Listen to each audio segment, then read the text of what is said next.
Hello, my dear students. How are you all? Doing good.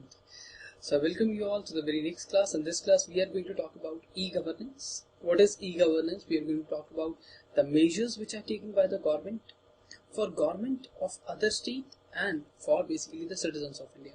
So, I am going to basically this part is not like अच्छा ये हिंदी में okay. So, ये जो part है it's not about कि आपको सारी की सारी चीजें डिटेल में जानी है. सिर्फ और सिर्फ आपको थोड़ा थोड़ा चीजों के बारे में पता होगा. इसलिए ये क्लास आपने ऑलरेडी देखी है कि छोटी है इसलिए क्योंकि डिटेल में नहीं जाना है. सिर्फ आइडियाज के बारे में आपको पता होना चाहिए कि गवर्नेंस है क्या और XBRL क्या है, कौन सी कंपनी के ऊपर XBRL अप्लाई होता है और ये देखना, बस सिंपल. अब एक काम करते हैं विदाउट वेस्टिंग आवर टाइम, जल्दी से आगे चलते हैं और नोट करते हैं चीज. ठीक है. E-governance, what is e-governance? What is basically the purpose of providing e-governance? E-governance क्यों लाया गया? E-governance basically aims at providing means to citizen to pay taxes and other dues to government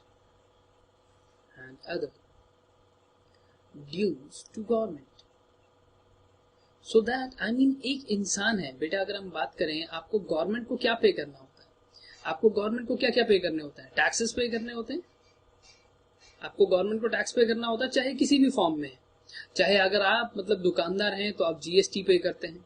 ठीक है. अगर आप बिजनेसमैन हैं, चाहे आप सर्विस प्रोवाइडर हैं तो आप GST पे करते हैं और इनकम के ऊपर आप इनकम टैक्स पे करते हैं. तो इसलिए लाया गया. इन दोनों के पोर्टल देखे हैं कभी? पोर्टल देखे हैं? सर हमने कहाँ देखे हैं पोर्टल, कहाँ देखे हैं? अच्छा ठीक है, कोई बात नहीं. ठीक है. अब ई गवर्नेंस के अंदर ही चार चीजें हैं जो आपको छोटी छोटी देखनी है. सबसे पहला is E Mitra project in Rajasthan. E Mitra project in Rajasthan.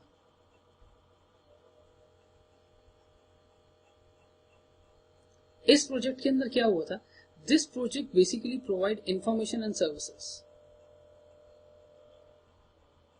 This project has provided information and services to urban and rural population.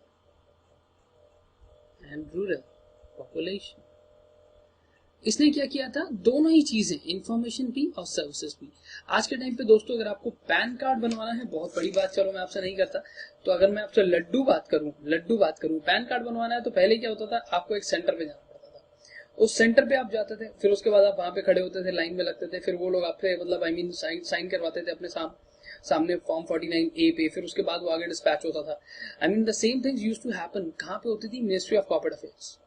जब आपका जो MCA है ना, MCA नहीं था, दिस इज टोटली इलेक्ट्रॉनिकल. इससे पहले होता था DCA को MCA 21 ने रिप्लेस कर दिया. ठीक है. तो जब ये वाला था ना तो फॉर्म सब कुछ फिजिकल डॉक्यूमेंट्स होते थे, वो फाइल होते थे, फिर उसके बाद आपको एक कॉपी मिलती थी, उन कॉपी को आप संभाल के रखते थे, इन कॉपीज का रजिस्टर बनाया जाता था, इतनी सारी चीजें होती थी. और आज के टाइम पे क्या है? MCA 21 पे सब कुछ इलेक्ट्रॉनिकली हो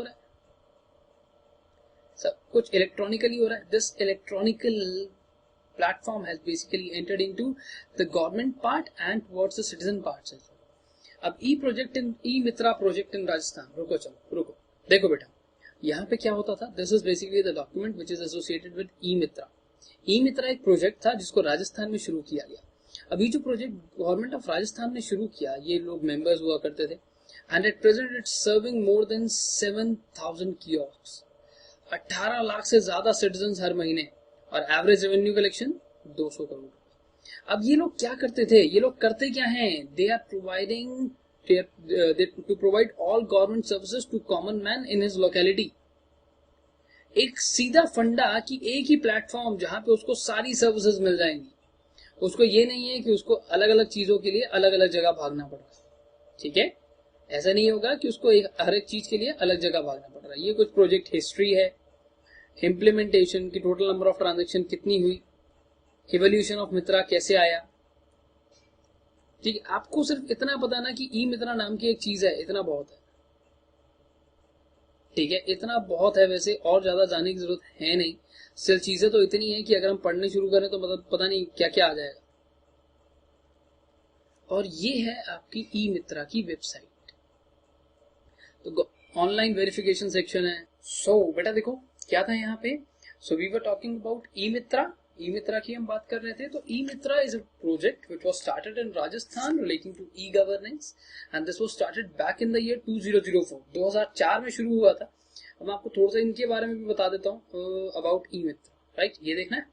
तो ई मित्रा के अंदर क्या है, एक ऐसा इंटीग्रेटेड प्लेटफॉर्म जो आपको बहुत सारी सर्विसेज प्रोवाइड करता है, ठीक आपके कंपनी लॉ के स्पाइस 32 के जैसा। ठीक है, जैसे कि utility bill payment. Utility bill payment दिख रहा है ये यूटिलिटी बिल पेमेंट, जैसे कि आपका पानी का बिल, बिजली का बिल। ठीक है, डिजिटली साइंड सर्टिफिकेट्स, डीएससी आप लोग बनवाते हो। Once you will become a professional you will understand the value of DSC. हर एक फॉर्म को सर्टिफाई करने के लिए आपको डीएससी चाहिए होता है।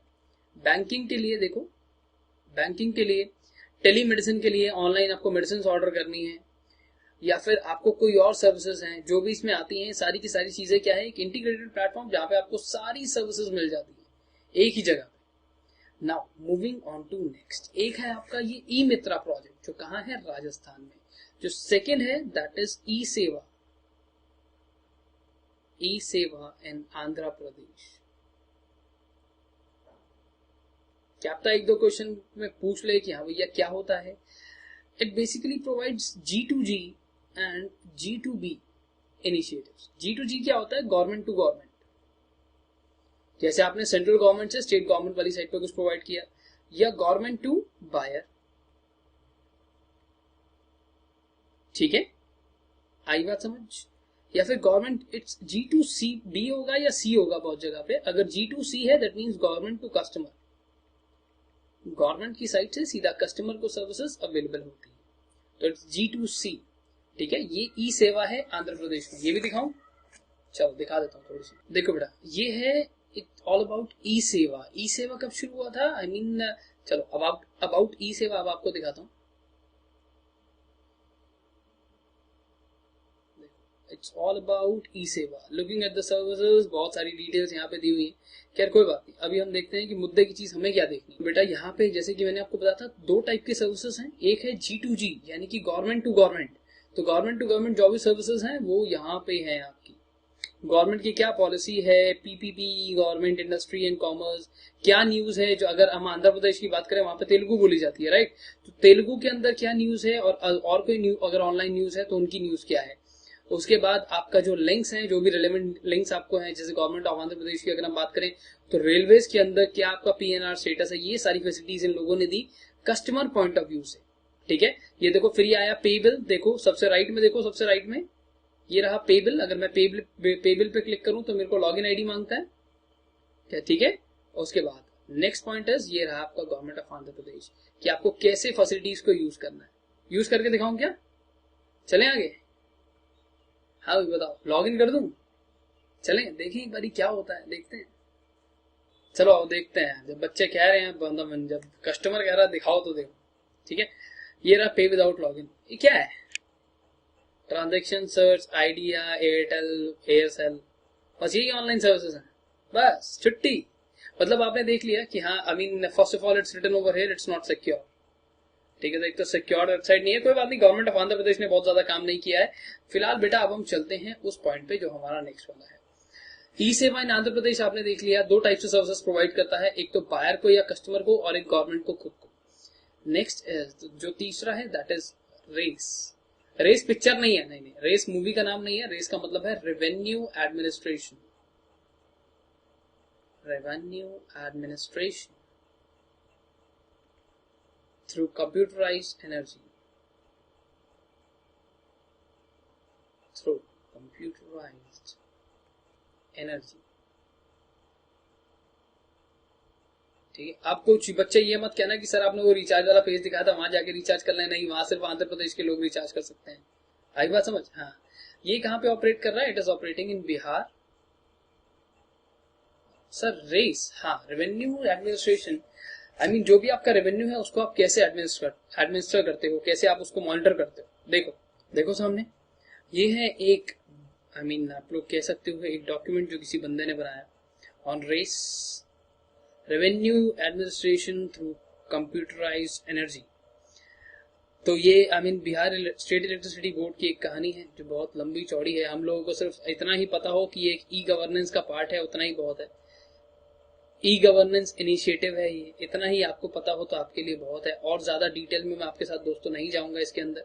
लॉजिक नहीं है तो जाने का फायदा भी क्या, ठीक है ना। अगर लॉजिक हो तो जाने का फायदा भी है, अगर हमारे पेपर में आना हो तब तो जरूरी भी है, ठीक है। तो डॉक्यूमेंट्स तो बहुत बहुत सारे देगा सर, ये डॉक्यूमेंट हमारे को देता, नॉर्मल गूगल कर लो, आप लोगों को दिख जाएगा, ठीक है। ये हेडिंग है, इसको अगर आप गूगल करोगे तो आपको दिख जाएगा। चलें अब आगे। Now moving on to next, अब आते हैं हम फोर्थ पॉइंट पे। ये हो गया, ठीक है। फोर्थ पॉइंट जो हमारा है, the fourth e governance initiative is admission to professional colleges. Admission to professional colleges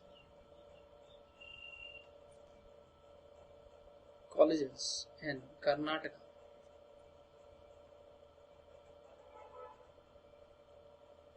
Karnataka में, अच्छा सर वहां तो कांग्रेस की सरकार है। अच्छा जिसकी भी है सर, येदियुरप्पा के बारे में हमने सुना था सर, बीजेपी को बहुमत नहीं मिला। अरे अरे अरे रुक जाओ यार, सीईटी एग्जाम होता है वहां पर, बस करो है। सीईटी एग्जाम यानी कि कॉमन एंट्रेंस टेस्ट। सीईटी एक एग्जाम होता है जिससे आपको प्रोफेशनल कॉलेजेस में एडमिशन मिल जाता है। ये एक बेसिकली एक ही गवर्नेंस टेक्निक है, जो बहुत सारी जगहों पे ये चीजें तो अब अप्लाई होने लगी है। काफी पुराने इनिशिएटिव्स हैं जो आपको दिखाए जा रहे हैं। चलिए अब आगे हम थोड़ी सी बातें करते हैं G2G के बारे में और G2B के बारे में, कि गवर्नमेंट टू गवर्नमेंट कौन सा इनिशिएटिव है। जितने आपने दिखाया इसमें तो कोई गवर्नमेंट टू गवर्नमेंट दिखा ही नहीं। और एक गवर्नमेंट टू बायर कौन सा इनिशिएटिव है। अच्छा गवर्नमेंट टू बायर तो हम बाद में बात करेंगे, पहले हम गवर्नमेंट टू गवर्नमेंट की बात करते हैं। एक गवर्नमेंट टू गवर्नमेंट वाले की बात कर लेते हैं, ठीक है। तो सबसे पहले लिखो दोस्तों गवर्नमेंट, या एक काम करो पहले गवर्नमेंट टू बायर नहीं, government to business. It's G2B का मतलब होता है गवर्नमेंट टू बायर और गवर्नमेंट टू बिजनेस, क्योंकि बिजनेस जो है बायर से नहीं, गवर्नमेंट खरीदने वाले से नहीं, इस बिजनेस को ही बायर कहा जाता है और इस बायर को ही बिजनेस कहा जाता है, ठीक है। तो पेपर में बिजनेस लिखना है। So government to business initiatives, government to business initiatives. Government ने बिजनेस के लिए क्या क्या इनिशिएटिव्स लिए हैं, ठीक है। अब इसके अंदर आता क्या है, registration under different statutes, registration under different statutes. आप लोगों ने प्रैक्टिकल देखा होगा कभी, अगर ऐसी इसी आप टेक्निक पे पढ़ रहे हैं तो आप लोगों ने देखा होगा कि कैसे हम एक कंपनी बनाते हैं, कैसे फॉर्म फिल होता है, ठीक है, कैसे वो फॉर्म को मॉडिफाई किया जाता है, कैसे उस फॉर्म को अपलोड किया जाता है। थोड़ा सा प्रैक्टिकल ज्ञान अगर आपने अपनी, अच्छा इधर नहीं देखा होगा तो आपने अपनी ट्रेनिंग में देखा हो कि कोई भी एक कंपनी बनानी है, चलो लेट अस सपोज एक फर्म बनानी है या ट्रेडमार्क लेना है, क्या किया जाता है, कैसे लिया जाता है, कैसे आप स्टैंप ड्यूटी पे करते हो, ड्यूटी कैसे पे करते हो, जीएसटी कैसे पे करते हो, ठीक है। ये सारी चीजें क्या है, गवर्नमेंट टू बिजनेस इनिशिएटिव्स हैं, ऐसी चीजें जिससे गवर्नमेंट ने बिजनेस को करना आसान कर दिया, ऐसी चीजें जिससे गवर्नमेंट को लगा कि जो बिजनेस है इसको करना आसान करो। अगर आप मुश्किल कर दोगे, जैसे जीएसटी शुरू में आया तो कितना मुश्किल लगता था लोगों को, आप पता नहीं क्या होगा, ठीक है। अब गवर्नमेंट ने चीजों को आसान कर दिया, और भी आसान कर दिया। कुछ ऐसे इनिशिएटिव्स लिए गए, कैसे इनिशिएटिव्स देखो। सबसे पहली बात इतना समझ में आया, for different institutes licences under different laws.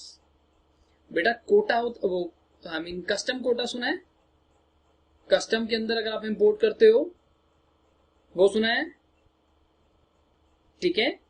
Exchange of information,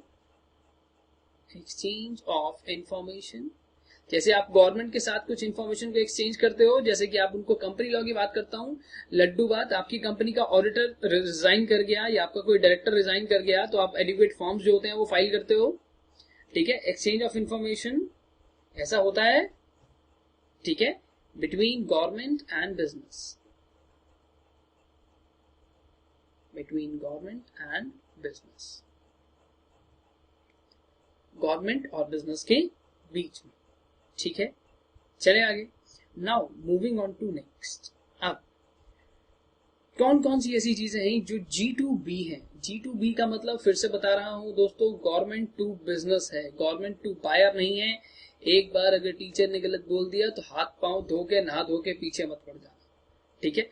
government to business, सबसे पहला e procurement project in Andhra Pradesh. E procurement, CUREMENT, procurement in Andhra Pradesh. Sir ये भी दिखाओगे, खुद चीज, आधी चीजें खुद देख लेना यार, ठीक है। अब अच्छा इसमें क्या होता है, मैं आपको थोड़ा सा बता देता हूं। It's an e tender process, जैसे इलेक्ट्रॉनिकली टेंडर निकलते हैं, it's an e tender process. Electronically आपका टेंडर निकला, टेंडर निकलने के बाद आप उसको इलेक्ट्रॉनिकली ही अप्लाई कर सकते हो, ठीक है, अवॉइडिंग ह्यूमन इंटरफेरेंस। वरना क्या होता था, लोग क्या करते थे, यार पैसे ले ले यार, टेंडर हमें दे दे। वो पिक्चर देखी है खट्टा मीठा, देखिए खट्टा मीठा पिक्चर देखिए, नहीं देखी, कितने पैसे मुझे इसको देने पड़ते हैं टेंडर लेने के लिए, फिर ये होता है, वो होता है, ये होता है, ये होता है, ठीक है। तो ई प्रोक्योरमेंट जिसने टेंडर का प्रोसेस कैसे कर दिया, सारा इलेक्ट्रॉनिक लेवल पर कर दिया। ई प्रोक्योरमेंट इन गुजरात मित्रों, है ना, मित्रों के यहां से। अब इसमें क्या हुआ, ट्रांसपेरेंसी आई किसमें, प्रोक्योरमेंट प्रोसेस में, transparency in procurement process, transparency in procurement process.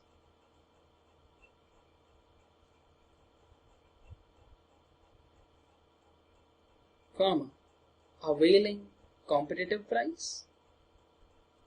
अब अगर बहुत सारे लोग हैं जो टेंडर के लिए अप्लाई करते हैं तो क्या होगा, बताओ क्या होगा। फिर बहुत सारे लोग अप्लाई करेंगे तो आपके पास कॉम्पिटिटिव प्राइस आएगा। अगर एक ने बिड लगाई 110 रुपीज 75 पैसा, तो दूसरा लगाएगा 105 रुपीज 22 पैसा या 25 पैसा।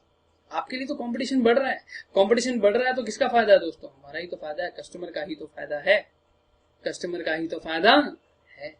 अवेलिंग कॉम्पिटिटिव प्राइस, ठीक है, कॉम्पिटिटिव प्राइस आप अवेल कर सकते हो। Enhancing confidence of suppliers, enhancing confidence of supplier. एक बार अगर आपको ईमेल आ गया तो दैट मींस फाइनल कंफर्मेशन है वो, ऐसा तो नहीं है कि वरना अगर किसी ह्यूमन रिसोर्स को बीच में डालते हो तो क्या होगा कि एक बार अगर अप्लाई हो गया तो जरूरी नहीं है कि टेंडर आपके पास आएगा ही आएगा, बाद में उसने मना कर दिया तो, ठीक है। Establishing flexible and economical bidding process, bidding process, ठीक है, economical and flexible bidding process. यानी कि जो आपका बिडिंग प्रोसेस है अब वो कैसा है, फ्लेक्सिबल है। अब उसकी बिडिंग के लिए बहुत ज्यादा खर्चे की जरूरत नहीं है। पहले आप स्टाफ हायर करते थे, आप दुनिया जहान के लोगों को वहां पे रखते थे, क्यों रखते थे, ताकि अब बिड्स आएंगी, बिड्स आने के बाद वो लोग कैलकुलेट करेंगे किसकी ज्यादा है, किसकी कम है, किसकी ज्यादा है, किसकी कम है। तो कहते हैं अब ये सब करने की जरूरत नहीं है, आराम से कूल बैठो, ऑनलाइन बिडिंग अपने आप हो जाएगी, ठीक है। देखो बच्चों, ये रहा वो डॉक्यूमेंट जिसको लेकर गवर्नमेंट आई थी, गवर्नमेंट ऑफ गुजरात पिक्चर में आई। कब आई, 22 नवंबर 2006, इस डेट पे ये डॉक्यूमेंट रिलीज हुआ। जिस डॉक्यूमेंट ने आपसे थोड़ी सी बातें करी, उसने कहा कि ई प्रोक्योरमेंट को हम लेकर आएंगे। अब इससे क्या होगा, फिजिकल टेंडरिंग ऑफ डिलीवरी जो होगी वो क्या होगी, कैरिड आउट होगी, उसको हम बाहर कर देंगे और पूरे तरीके से इंटरनेट एंड एसोसिएटेड टेक्नोलॉजीज को यूज करेंगे। अब उससे क्या होगा, पूरी की पूरी ट्रांसपेरेंसी रहेगी कि भैया किसको टेंडर मिला है, किसने किस टाइम पे अप्लाई किया था, कौन सा वेंडर है, उस वेंडर की डिटेल क्या है, सब कुछ आएगा वहां, ठीक है। और इन लोगों ने क्या कहा था, कहता है 1/1/2007 से प्रोक्योरमेंट सिस्टम जो होगा वो इम्प्लीमेंट हो जाएगा हर एक जगह पे, ठीक है, हर एक जगह पे। एडमिनिस्ट्रेटिव कंट्रोल, चाहे बोर्ड है, चाहे कॉर्पोरेशन है गुजरात सरकार का, चाहे कुछ भी है, कोई निगम है, कोई सोसाइटी है, या फिर कोई undertaking transaction having value of ₹50 lakh से ऊपर की जो भी है ट्रांजेक्शन, उसके लिए जो भी आपको बिडिंग करनी है आप ई प्रोक्योरमेंट से करोगे। ऐसी बहुत सारी चीजें हैं। अब देखो कितनी सारी चीजें, हमें पढ़नी कितनी है, 18 पेज का डॉक्यूमेंट है, सारा पढ़ा दूं, ठीक है। तो अभी मुद्दे की बात यह है कि जितनी आपको पढ़नी है उससे ज्यादा ही आपको पता चल रही है। अब now proceeding further, e procurement समझ में आया, क्या देख रहे हैं बेटा, गवर्नमेंट टू बिजनेस का इनिशिएटिव देख रहे हैं, ठीक है। ऐसे ही आंध्र प्रदेश में आता। थर्ड वन जिससे आप बहुत ज्यादा फेमिलियर हैं, MCA21, ठीक है। MCA21 ministry of corporate affairs 21st century की बात कर रहे हैं हम लोग। इस प्रोजेक्ट का एम था providing easy and secure online process, easy and secure online process, ताकि आप क्या करोगे, इजी और सिक्योर ऑनलाइन प्रोसेस को दोगे to register to access all registry related या फिर रजिस्ट्रेशन रिलेटेड सर्विसेज,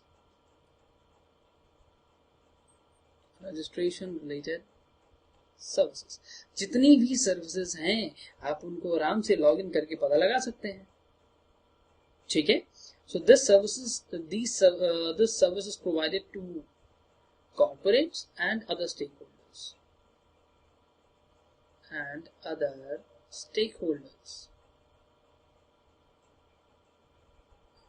अच्छा बेटा, एक सिंपल सी बात, ऐसी चीजें क्यों लाई जा रही है, गवर्नमेंट क्या करना चाह रही है, ये जो G2B इनिशिएटिव है ऐसा क्यों लाया जा रहा है, इससे कहां बिजनेस बढ़ेगा, कैसे बढ़ेगा? आपको बिजनेस करने के लिए आसानी है, आप ऑनलाइन रजिस्टर कर सकते हो, या आपको फर्म के अंदर ऑफलाइन रजिस्टर करना पड़ेगा, जो प्रोसीजर चलेगा कितना, 1 महीना, या 1 महीने में अपनी कंपनी बनाओ, या ऑनलाइन के अंदर 1 दिन में बैठ के अपनी कंपनी बनाओ, 1 दिन में बैठ के अपनी कंपनी बनाओ। कौन सा इजी है? So ease of doing business को बढ़ावा मिला।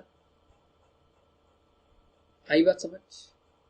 कहना क्या चाह रहा हूं बेटा, देखो, अगर एक बिजनेस होता, अगर एक नॉर्मल ऑफलाइन प्रोसेस हम लोग फॉलो करते तो क्या होने वाला था? सबसे पहले आपको उस जगह पे जाना पड़ता, आप उस जगह पे जाके फिर आप वहां पे जाके अप्लाई करते। जब आप वहां पे जाके अप्लाई करते तो जरूरी थोड़ी है कि वो जगह खुली होगी, सैटरडे संडे तो बंद होगा, आप क्या करेंगे? बट ऑनलाइन तो सैटरडे संडे भी कर सकते हो, ऑनलाइन तो सैटरडे संडे भी अप्लाई हो सकता है। तो सर अप्रूव तो मंडे को होगा, आपकी तो पेनल्टी बच गई, आपका तो टाइम बचा, आपको तो इतना टाइम लगने की जरूरत नहीं है, कहां 1 महीना, कहां 1 दिन, ठीक है। आई बात समझ क्या कहना चाह रहा हूं मैं? नाउ अब मूविंग ऑन टू नेक्स्ट, अगली बात समझो। ये तो थे वो इनिशिएटिव जो G2B है। MCA की वेबसाइट देखी है? नहीं देखी? वो भी दिखा देता हूं। देखो, ये है मिनिस्ट्री ऑफ कॉर्पोरेट अफेयर्स की वेबसाइट। क्या क्या होता है यहाँ पे, आप MCA के बारे में पढ़ सकते हो, जो भी इंपॉर्टेंट सर्कुलर्स आते हैं उनके बारे में पढ़ सकते हो कि कौन कौन से नोटिस, कौन कौन से सर्कुलर्स आ रहे हैं, क्या क्या अमेंडमेंट आ रही हैं, कौन सी कंपनीज हैं जिनको बाहर कर दिया गया, कौन से डायरेक्टर्स डिस्क्वालिफाइड हैं, CRC सेंट्रल रजिस्ट्रेशन सेल उसकी हेल्पलाइन क्या है, ठीक है। उसके बाद RDROC की वो, उसके बाद E-बुक जो मैंने आपको बताई थी, ये चीज बताइए कि नहीं बताई, मुझे याद नहीं आ रही। कंपनीज एक्ट के अंदर आपको कुछ सर्च करना है, नई कंपनी रजिस्टर करनी है, चेंज करनी है कंपनी की इंफॉर्मेशन, कोई फैसिलिटेशन सेंटर की आपको जरूरत है, ये देखो ये E-बुक है, ये आपको दिखा देता हूं, ठीक है। और कंपनीज एक्ट के अंदर अगर आप कुछ सर्च करना चाहते हैं तो वो भी इसी तरह से ही होता है। आपको क्या सर्च करना है, आपको सबसे पहले ये बताना पड़ेगा। जैसे आपको सर्च करना है ऑडिटर्स नहीं आता है आपको, auditors go, okay, this is section, कोई बात नहीं, सेक्शन नंबर बताओ कौन सा देखना है, 135 देखते हैं, चलो ये तो याद ही होगा, 135 CSR आ गया, ठीक है। चैप्टर वाइज पे क्लिक करते हैं। अगर हम ऑडिटर पे हैं बेटा तो ऑडिटर पे अगर हम गो करते हैं तो ऑडिटर पे जाते ही ऑडिटर का नहीं आ रहा, ऐसा क्यों है? ठीक है, अकाउंट्स एंड ऑडिट है, क्योंकि वो अकाउंट्स एंड ऑडिट है, उस पे आ जाना चाहिए, स्टिल नहीं आ रहा है, कोई बात नहीं, कोई हो सकता है कोई एरर, कोई इश्यू होगा। 135 छोड़ो, और बताओ कौन सा। ऑडिटर की अगर हम बात करें तो आपका शुरू होता है 139 पे। 139 पे जैसे ही आप गो करेंगे, ओके, कोई एरर आ रहा है वेबसाइट पे? नहीं, ये रहा 139 आपका अपॉइंटमेंट ऑफ ऑडिटर, इस तरीके से चल रहा है, बिल्कुल ठीक चल रहा है। और यहां से 148 तक आपका जो जाता है वो जाता है ऑडिटर, ठीक है। आई बात समझ? 139, 148। और बताओ कौन सा देखना है। Loan and investment of company 186 क्या कहता है? लो, ठीक है सर, और नहीं पता, हम तो और निकम्मे निठल्ले हैं। ये रहा वो कंपनीज एक्ट दोस्तों जो आप पढ़ते हो, हर एक चीज, हर एक बात अवेलेबल है।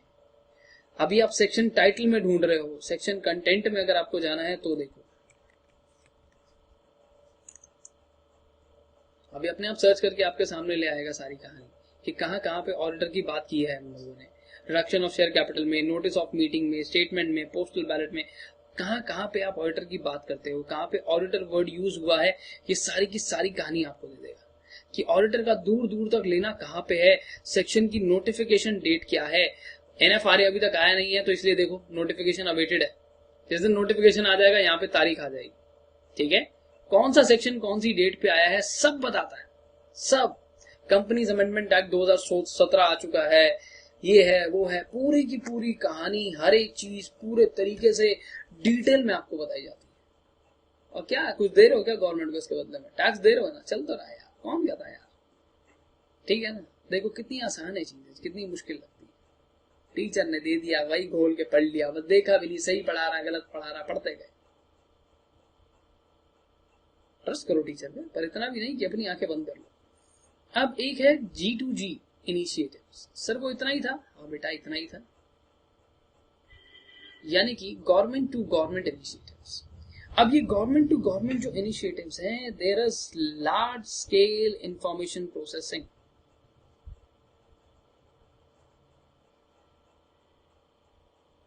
लार्ज स्केल इंफॉर्मेशन प्रोसेसिंग, लंबे स्केल पर इंफॉर्मेशन प्रोसेस होती है and decision making takes place, और डिसीजन मेकिंग भी होती है। G2G से क्या होता है? It makes government processes more efficient. जो गवर्नमेंट प्रोसेस हैं दे बिकम मोर एफिशिएंट, वो ज्यादा एफिशिएंट हो जाते हैं इनकी वजह से। अब अगर आपको पूरा पता चलता जाए कि सेंट्रल गवर्नमेंट ने स्टेट गवर्नमेंट को इस काम के लिए इतना पैसा दिया था, स्टेट गवर्नमेंट ने उसके बाद जाके ये वाले एमएलए को इतना पैसा दे दिया, ठीक है, इस वाले एमएलए को इतना पैसा दिया, इस एमएलए को इतना पैसा देने के बाद इसने इतने एक्सपेंसेस दिखाए हैं इसके अंदर, तो कितनी कहानी क्लियर हो जाए, है ना। सेंट्रल गवर्नमेंट ने स्टेट गवर्नमेंट को इतना पैसा दिया, इसने आगे क्या किया, एक अथॉरिटी को पैसा दे दिया, इस अथॉरिटी ने कितना खर्चा किया है, कितना बचा हुआ है, तो क्या हुआ, गवर्नमेंट की चीजें क्लियर और ज्यादा हो जाएंगी, क्लियर और ज्यादा होंगी। अब सबसे पहले एक आया था खजाने प्रोजेक्ट। खजाने प्रोजेक्ट कहां पे? कर्नाटका में, that was in Karnataka, Khajane project in Karnataka which take place. अब इसके बाद क्या था, इसमें मतलब क्या था, what was the aim? It aims eight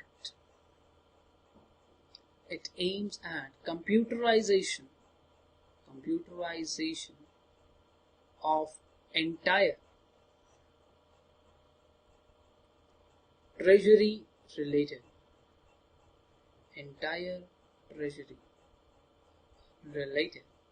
activities of state government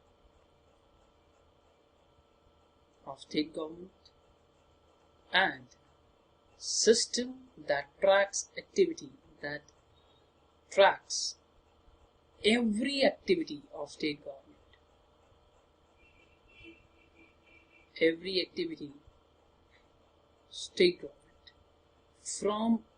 from approval of budget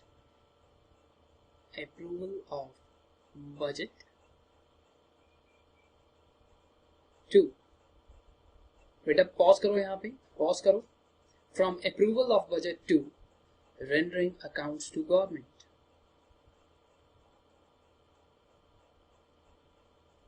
वो आपको सारी कहानी देता था। जिस दिन बजट बना, बजट बनने के बाद अगर मान लो गवर्नमेंट ने सोच लिया कि गवर्नमेंट ने सोचा let us take it as Bihar, कि बिहार के यहाँ पे अब जो पॉपुलेशन, जो अनएम्प्लॉयमेंट पे खर्चा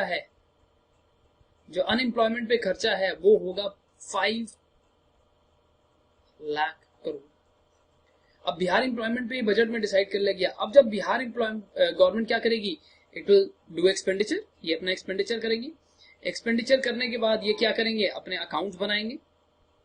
जब तक ये अकाउंट्स इस गवर्नमेंट पे वापस नहीं आ जाते, ये पूरी की पूरी सर्कल को ट्रांसपेरेंट कर दिया गया कि हर एक चीज, हर एक पॉइंट दिखाया जाएगा। कहां पे? कर्नाटका में, ठीक है। नेक्स्ट वाज स्मार्ट गवर्नमेंट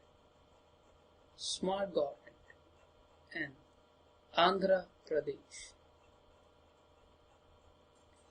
प्रदेश की जो गवर्नमेंट है उसके बारे में अगर हम आपसे बात करें तो developed it was aimed at it aimed to develop operations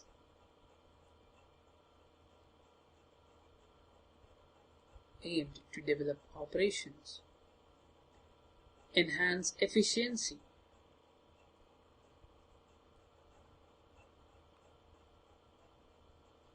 through workflow automation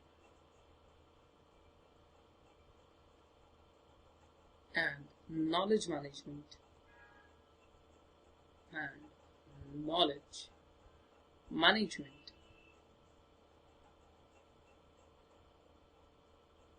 In Andhra Pradesh, AP is Andhra Pradesh Secretariat. बेटा देखो पहले क्या होता था, बहुत सिंपल कहानी होती थी। अगर एक लेबर है, लेबर को आपने कहा कि आज के दिन में 500 यूनिट बनानी है, at the end of the day check किया जाता था कि उसने कितनी बनाई है। अगर उसने 500 बना दिया तो ठीक, अगर 400 बनाई है तो आप 100 से लैक कर लो। 100 क्या है, अभी पेंडिंग है, अभी पेंडिंग है, ठीक है। तो इसी तरीके से स्मार्ट गवर्नमेंट आई, जिसने क्या किया, वर्क फ्लो ऑटोमेशन लेकर आ गई कि भैया आप कितना काम करोगे कितना नहीं करोगे, रोज के रोज दिखता रहेगा सेंट्रल गवर्नमेंट को कि आपकी सरकार में कितना काम हो रहा है कितना काम नहीं हो रहा है, रोज की रोज दिखता रहेगा। नॉलेज मैनेजमेंट कहाँ पे होती है, ये आंध्र प्रदेश सेक्रेटेरिएट। सर क्या इसमें कोई गड़बड़ नहीं होगी, मैंने थोड़ी चलाया। और ऐसे मैं कुछ कमिटमेंट नहीं करता हूँ यार कि कुछ गड़बड़ है या नहीं है, जरूरी थोड़ी ना कि सारे एक जैसे हैं, कुछ अच्छे भी होते हैं।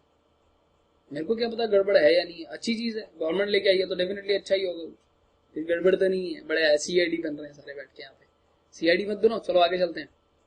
अब now moving on to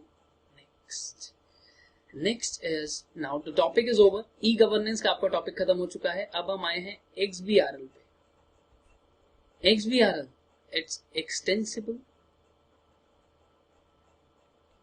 business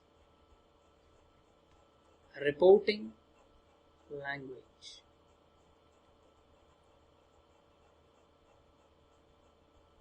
जो XBRL है, एक्सटेंसिबल बिजनेस रिपोर्टिंग लैंग्वेज, ठीक है। अब इसमें क्या होता है, ये फंडा है क्या, ये हमने सुना तो बहुत बार है पर किसी ने बताया नहीं। इसमें होता क्या है, this is basically it's a language. XBRL is a language for electronic communication. बेटा यू गाइस आर अब तुम लोग फाउंडेशन में तो हो नहीं, ठीक है ना, अच्छा खासा उच्च लेवल पे बैठे हो, उच्च लेवल पे बैठे हो तो लिखने के लिए भी तो पर्याप्त राशि अवेलेबल होनी चाहिए। I mean there should be particular amount of quantum available with you guys when it comes to writing a particular topic, ठीक है।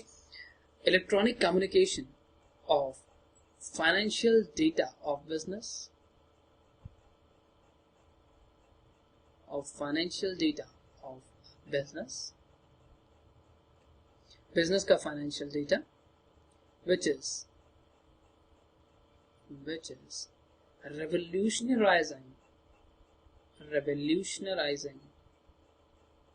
revolutionizing लिख दो, चलो not rising, revolutionizing business reporting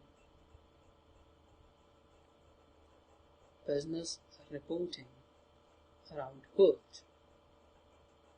ये एक लैंग्वेज सिस्टम है, जिस लैंग्वेज सिस्टम को अब बिजनेस के फाइनेंशियल डेटा के अंदर क्या है क्या नहीं है। बेटा देखो हर एक बंदे का अगर अच्छा देखो बात को सुन लो, अगर हर एक बंदा अपने हिसाब से अकाउंट्स बनाता, अकाउंट्स की नॉर्मल बेसिक बात करूंगा, बहुत बड़ी बात है, आपसे नहीं करता। हर एक कंपनी अगर अपने हिसाब से अकाउंट्स बनाती, तो आज के टाइम की अगर मैं आपसे बात करूं तो कोई किस पे बनाता, डबल एंट्री सिस्टम पे, कोई सिंगल एंट्री सिस्टम पे, कोई एक्रूवल बेसिस पे, कोई कैश बेसिस पे, कोई आज भी ऐसे बाबा की तरह से वो बही खाते लेके बैठा होता, बुक कीपिंग कर रहा होता, ठीक है। तो गवर्नमेंट ने कहा कुछ स्टैंडर्ड्स होने चाहिए, इसके लिए इन्होंने सिस्टम ऑफ अकाउंटिंग लेकर आए। ऐसे ही इन्होंने कहा फाइनेंशियल डेटा को फाइल करने का भी एक स्टैंडर्ड होना चाहिए कि सबको अगर गवर्नमेंट चाहे तो एक ही पैरामीटर पे मेजर कर सके, ठीक है। तो XBRL लेकर आए, क्या लेकर आए, XBRL, ताकि सारे फाइनेंशियल डेटा को अगर मेजर करने की कभी जरूरत पड़े तो एक ही पैरामीटर पे हम मेजर कर सकें। एक सिंगल बार आपने क्लिक करा, जैसे सारे के सारे बच्चों का जो रिजल्ट है, सारे के सारे बच्चों का जो रिजल्ट है वो एक्सेल शीट में आ गया, आपने एक ही बार क्लिक करा, सबका दिखा, ठीक है। एक बार क्लिक करा तो सारे सब्जेक्ट्स के रिजल्ट दिख गए, क्या है, एक सिंगल स्टैंडर्ड पैरामीटर, ठीक है। अब देखो इतनी बात समझ में आई। अब एक दो लाइनें और लिख लेते हैं। It provides major benefit. It provides major benefit in preparation. बेटा अच्छी कंपनी का XBRL करने के लिए लोग 50,000 रुपए कोट करते हैं. In preparation, analysis and communication. And communication of business information.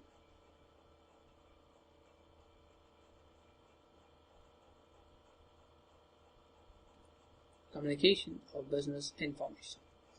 अब क्या हुआ, नॉर्मल सी बात है, अगर आप चीजों को एनालाइज करना शुरू करेंगे तो that will become much easier. ठीक है, एक स्टैंडर्डाइज फॉर्मेट होता है तो चीजों को एनालाइज करना आसान हो जाता है. चलें आगे, मूविंग ऑन टू नेक्स्ट. अब एक काम करते हैं ना,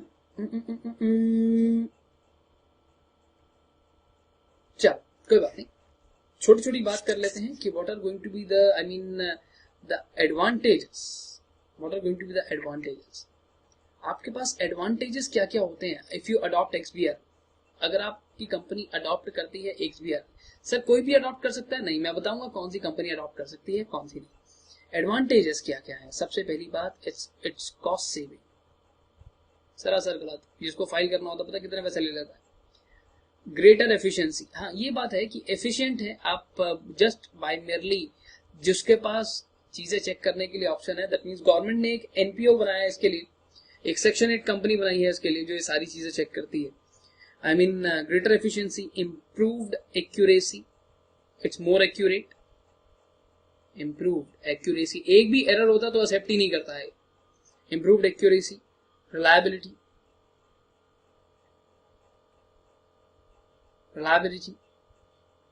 बहुत सारी कंट्रीज ऑलरेडी इसको यूज कर रही हैं. अब सर क्या ये जो सॉफ्टवेयर है ये पेड है? नहीं, ये XBRL जो सॉफ्टवेयर है that is totally free. XBRL software is free, but उसके ऊपर जो फाइलिंग है that requires some kind of expertise as well. XBRL लोग करने के लिए, मतलब जो लोग नहीं करते हैं, अकाउंट्स डिपार्टमेंट वैसे जनरली हैंडल कर लेगा, पर अगर नहीं करते हैं that will take time. And that is going to cost you a good amount as well. अब देखो मुद्दे की बात, अभी आते हैं. ठीक है. अभी एट प्रेजेंट अगर हम बात करें तो नंबर ऑफ कंट्रीज तो दिखा नहीं रहा कितनों ने अडॉप्ट कर लिया है इसको, but still there are many countries who have adopted XBRL as well. खैर कोई बात नहीं, just do one thing. I mean you guys can note down a couple of more points कि और क्या क्या है. फास्टर, मोर रिलायबल आपने लिख लिया, मोर एक्यूरेट आपने लिख लिया, हैंडलिंग ऑफ डाटा लिख लो. चलो, हैंडलिंग ऑफ डेटा. उसके बाद इंप्रूव्ड एनालिसिस. अगर आपके पास प्रॉपर एनालिसिस अवेलेबल है, आप बेटा कोई डिसीजन लोगे तो कैसे लोगे? एक कंपनी की बैलेंस शीट को देखकर.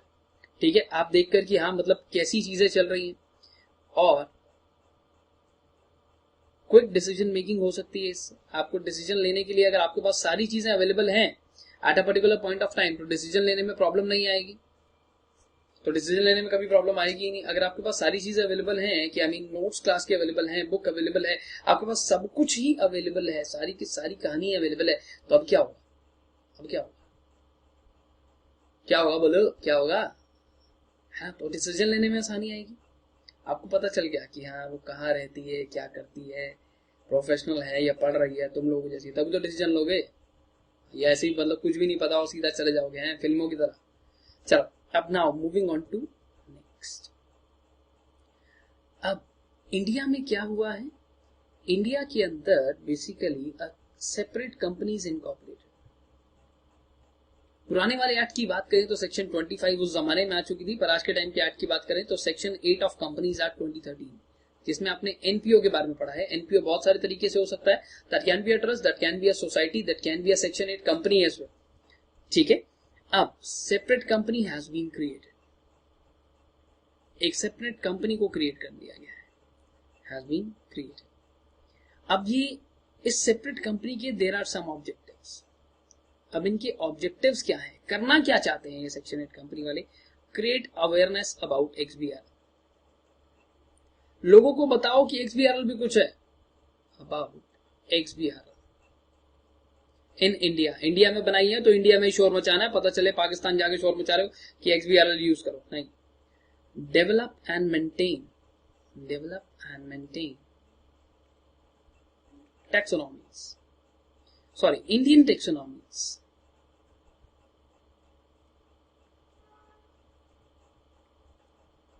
Next is to help companies. अगर किसी कंपनी को XBRL समझने में या फाइलिंग करने में कोई प्रॉब्लम आ रही है तो they are going to provide a proper support as well, कि कैसे आपको अडॉप्ट करना है और कैसे आपको इम्प्लीमेंट करना है, implement XBRL, how you are going to basically, are भूल गया ना बीच में, कैसे आप कंपनी, एक पर्टिकुलर कंपनी अडॉप्ट कर सकती है और कैसे उस सॉफ्टवेयर को इम्प्लीमेंट कर सकती है, आगे लेकर जा सकती है। ठीक है सर, XBRL कौन यूज कर रहा है? RBI यूज कर रहा है XBRL, RBI यूज कर रहा है, हाँ। जो स्टॉक एक्सचेंजेस हैं वो यूज कर रहे हैं, कब से? 2009 से। गवर्नमेंट ने कहा कि मैं पहले अपने ऑर्गेनाइजेशन पे तो चालू करवाऊं, तभी तो बाकी के लोग जाके ऑन करेंगे उसको, वरना बाकी के लोग क्यों ऑन करेंगे? अच्छा सर एक बात बताओ, क्या सारी कंपनी पे मैंडेटरी है, ये सबको करना है? XBRL is not mandatory for every company. कुछ कंपनीज हैं जिनके लिए ये मैंडेटरी है, कुछ कंपनीज हैं जिनके लिए ये ऑप्शनल है। देखो कैसे। XBRL applies to following companies. XBRL applies to following companies. XBRL apply होता है इन फॉलोइंग कंपनीज। सबसे पहली बात, पब्लिक लिस्टेड कंपनी। किसी बच्चे ने बोला private listed, private company can not be listed because listing is only a particular thing done when you are going to offer securities for invitation to be subscribed by people, I mean public at large, और private company की वो restriction है। Public listed company and their subsidiary or subsidiaries, you can write it as subsidiary। बेटा अगर A है, या let suppose, चलो आप कौन सी लिस्टेड कंपनी के बारे में जानते हो? इन्फोसिस के बारे में जानते हो। इन्फोसिस के बाद उसकी जो भी सब्सिडरी है वो भी फाइल करेगी, और इन्फोसिस भी XBRL तो करेगी और उसकी सब्सिडरी भी XBRL करेगी। ठीक है। ऑल कंपनीज, अब मैंने ऑल क्यों लिखा? That includes private companies as well. All companies having paid up capital, having paid up share capital of 5 crore और मोर, 5 करोड़ या 5 करोड़ से ज्यादा है। All companies, that means including public and private, having turnover of 100 crore और मोर, 100 करोड़ या 100 करोड़ से ज्यादा है। ठीक है। अब 100 करोड़ या 100 करोड़ से ज्यादा है, 100 करोड़ है तो भी चलेगा और 100 करोड़ प्लस है तो भी चलेगा। सर 100 करोड़ से नीचे है, सॉरी ये इट्स रिटन एज 1000 ओवर है, 100 करोड़ से नीचे है तो मैंडेटरी है? नहीं, तब मैंडेटरी नहीं है, तब ऑप्शनल है, आपकी मर्जी है करो या ना करो। 100 से नीचे है तो ऑप्शनल है, मर्जी नहीं है, जरूरी नहीं है, आप पे अप्लाई नहीं होता, फिर भी करना चाहते हो तो कर सकते हो। बट अगर आप 100 पे पहुंच गए या 100 से ऊपर पहुंच गए तो मैंडेटरी है टर्नओवर के केस में। ऐसे अगर एक कंपनी है जिसकी पेड अप कैपिटल 5 करोड़ है तो भी अप्लाई हो जाएगा, 5 करोड़ प्लस है तो भी अप्लाई हो, 5 करोड़ से कम है सर तो अब क्या करें? जरूरी नहीं है, इट्स नॉट मैंडेटरी, आपकी मर्जी है। अगर आप XBRL से फाइल करना चाहते हो कर सकते हो, लॉ ने कहा मैंडेटरी नहीं है आपके लिए। ठीक है। अब XBRL फाइल करने के लिए कंपनी जो भी XBRL फाइल कर रही है, XBRL के अकॉर्डिंग अपने अकाउंट्स बना रही है, that company is required to file with MCA। MCA पे XBRL के अंदर क्या क्या इंफॉर्मेशन जाएगी? XBRL MCA पे फाइल होता है, हाँ, और कहां फाइल करोगे? कंपनी है आपकी और कहां फाइल करोगे? इंफॉर्मेशन क्या क्या जाती है? सबसे पहले जाती है बैलेंस शीट, फाइनेंशियल्स की बात करी थी मैंने, profit and loss account, cash flow statement. Sir cash flow statement बनाना हमारे लिए जरूरी नहीं है, कोई बात नहीं। अगर आपकी कंपनी पे कैश फ्लो स्टेटमेंट अप्लाई नहीं हो रही है कोई बात नहीं, ठीक है। Schedules to balance sheet and profit and loss account notes to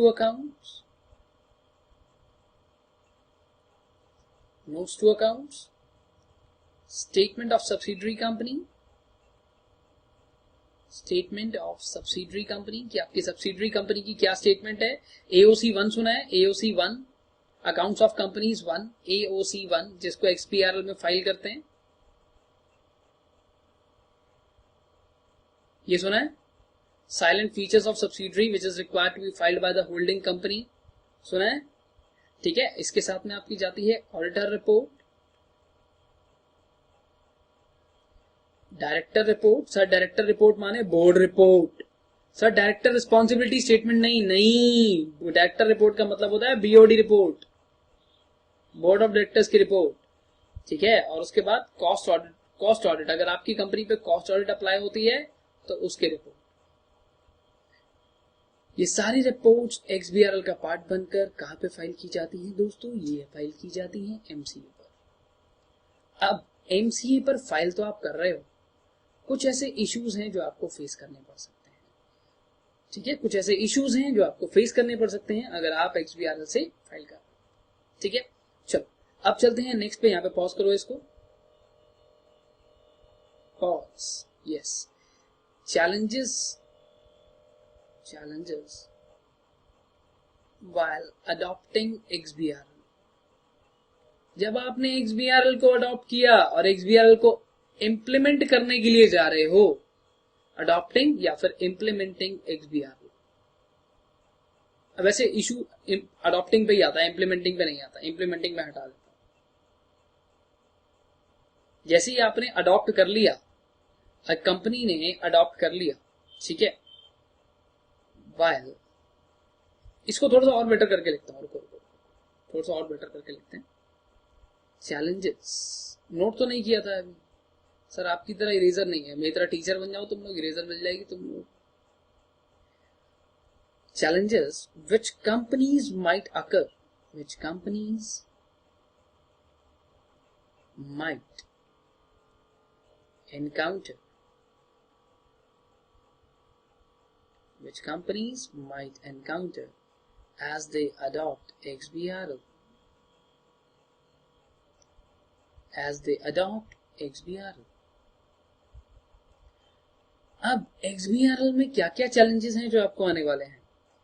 requirement of trained staff, because वो क्या है, एक अलग सॉफ्टवेयर है। Requirement of trained staff to understand XBRL, क्योंकि बेटा एक कोई भी नॉर्मल बंदा नहीं कर सकता। Understand XBRL and it's implementation. आपको एक ट्रेन्ड स्टाफ चाहिए जिसको पता हो कि हाँ भाई कैसे ये एक सॉफ्टवेयर काम करेगा। अच्छा, अगर मैं आपसे बात करूं कि आपको एक नॉर्मल टैली चलाना है, टैली तो कोई भी चला सकता है, और अगर मैं आपसे बात करूं ERP चलाना है, SAP चलाना है, ये क्या होता है? SAP बिजी चलाना है। सर मुझे बिजी भी नहीं पता। अच्छा, SAP पता है, SAP depending upon the type of organisation, कुछ अकाउंटिंग सॉफ्टवेयर है जो अप्लाई होते हैं। तो अब बात बताओ, क्या आप चला सकते हो? नहीं, एक ट्रेंड बंदा चाहिए पहले जो आपको सिखाए। कोई भी नई चीज आ गई, अब ठीक है बहुत सारी चीजें आती रहती है, नई क्या क्या है वो पता नहीं। अब कोई नई चीज आ जाएगी तो आपको, अच्छा जब आपने पहली बार एंड्रॉइड फोन लिया तो क्या खुद सीख गए थे? पहले फंसे, किसी से कुछ पूछा, यार इसमें ऐसे कैसे होता है यार। when I still know when the very first time जब मैं एंड्रॉइड से iOS पे शिफ्ट हो गया तो मुझे बड़ा अजीब सा लगता था, यार क्या है यार, ये क्या बवाल है, ठीक है। मुझे समझ नहीं आता था, फिर मुझे किसी से पूछना पड़ता था, फिर मैं वापस एंड्रॉइड पे आ गया, ठीक है। अब हुआ क्या कि बेटा अगर आप नए सॉफ्टवेयर पे जा रहे हो तो चीजें सीखने के लिए चाहिए, आपको पता होना चाहिए कि चीजें काम कैसे करें, ठीक है। अब उसके बाद the very next point is software tool to be used for purpose of tagging. यहां पे टैगिंग का मतलब मेम्स में टैग करना नहीं है या फेसबुक पे टैग करना नहीं है, ठीक है। यहाँ पे टैगिंग का मतलब है कौन कौन सी डॉक्यूमेंट्स आप इसके साथ में टैग करवाए, ठीक है। फर्स्ट टाइम एफर्ट्स, जब पहली बार टैगिंग करोगे तो बहुत दिक्कत आएगी। Efforts involve in tagging and resolving errors, resolving errors. Pause कर लो बेटा यहाँ पे, you guys can pause it over here. Resolving errors identified by valuation checks. By valuation checks. ठीक है। The next is, the very last point is smooth and timely closure. Smooth and timely closure of reporting within timelines. Reporting within timelines.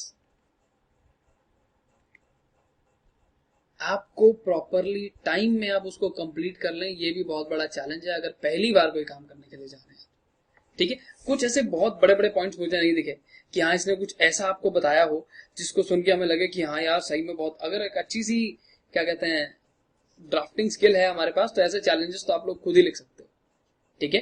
क्या क्या था देखो, requirement, train staff की requirement पड़ेगी, tagging में issue आएगा, पहली बार अगर इशू आएगा आपको बहुत ज्यादा एरर्स आएंगे किसमें, टैगिंग के अंदर, तो उसको रिजॉल्व करने के लिए you should have valuation checks, और टाइमली आपको उसको रिपोर्ट करना है, रिपोर्टिंग उसकी टाइम पे करनी है, तो भी आपको टाइम पे एरर आएगा ही आएगा। पहली बार जब खाना बनाओगे तो भी ये दिक्कत आएगी। टैगिंग की जगह बस ये देख लेना कि नमक कितना डालना है, मिर्च कितनी डालनी है, यू विल अंडरस्टैंड कि प्रॉब्लम क्या है, ठीक है दोस्तों। अब होती है हमारी क्लास यहाँ पे खत्म, ठीक है। अब आराम से बैठो, तसल्ली से बैठो, जो आएगा आप लोगों को आता होगा, तसल्ली रखें और थोड़ा भरोसा खुद पे भी रखें। जितना लिखवाया है अच्छे से याद करना, मजा आ जाएगा। इसको लगा डाला तो लाइफ चेंज डाला। Bye bye, take care of yourself, will catch you in next class, bye.